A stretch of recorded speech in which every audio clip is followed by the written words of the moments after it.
Train ধাক্কা মেরেছে, মুখে পুরো চলকে পড়েছে। হায় হায় বাবা আমি তো ওই জন্য সোজা হয়ে খেলাম, তো তুমি তো মার কথাটা শুনবে কিচ্ছুবাদী। না। জবা তুমি সবসময় সোজা হয়ে খাবে, আরে বাবা হয়ে যাবে, ঠিক হয়ে যাবে, কিছু নেই।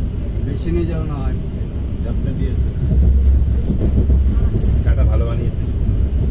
আমাদের চাটা পাম্পার বাড়ি আবার 4টার সময় বাড়ি। আমাদের চাটাও খারাপ না, চারটা সাড়ে আমার আগে। আমার আগে আগে এক কিলোমিটার একদম। আবার একবার চা খেলি সত্যি আমার। আমার আগে।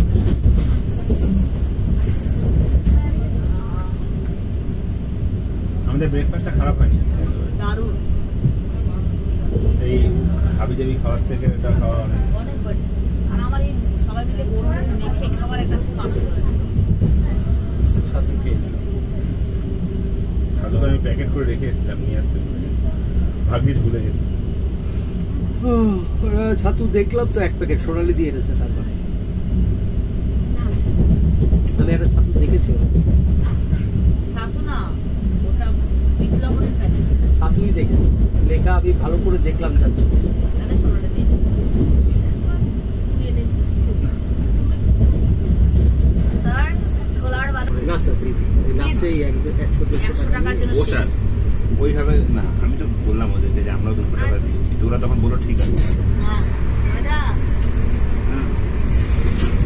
ট্রেন দাঁড়াচ্ছে না। না, এই জন্যই তো এত সমস্যা, বিরাট সমস্যা। আচ্ছা তাদের প্যাকেটটা খুঁজে পাচ্ছি না, এটা তার একটা বড় সমস্যা। হ্যাঁ আমার কি বললো জানেন, সুদীপ বললো আমাকে দিন, আমি ব্যাগ খুঁজে দিচ্ছি, আর আমি এসবে এক্সপার্ট, খুঁজে দেবো আর গুছিয়ে দেবো। বললো না না, আমার ব্যাগ খুঁজতে কি পেয়ে যাবে। এই বয়সে যে রসিকতা বাঁচিয়ে রেখেছে, এটা দারুণ ব্যাপার।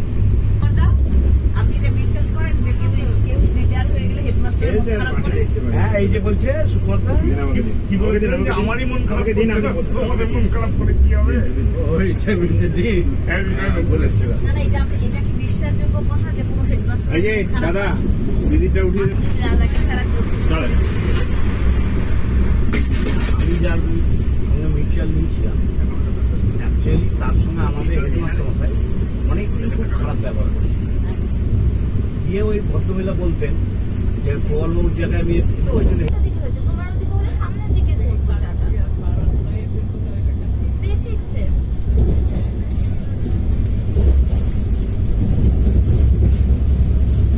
ওরা কি মুড ভালো নেই।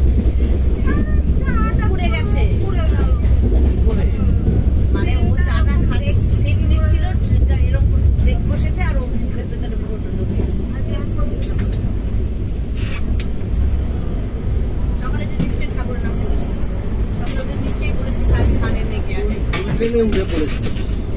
এটা হামসাফার এক্সপ্রেস না, মুখ পোড়ায়।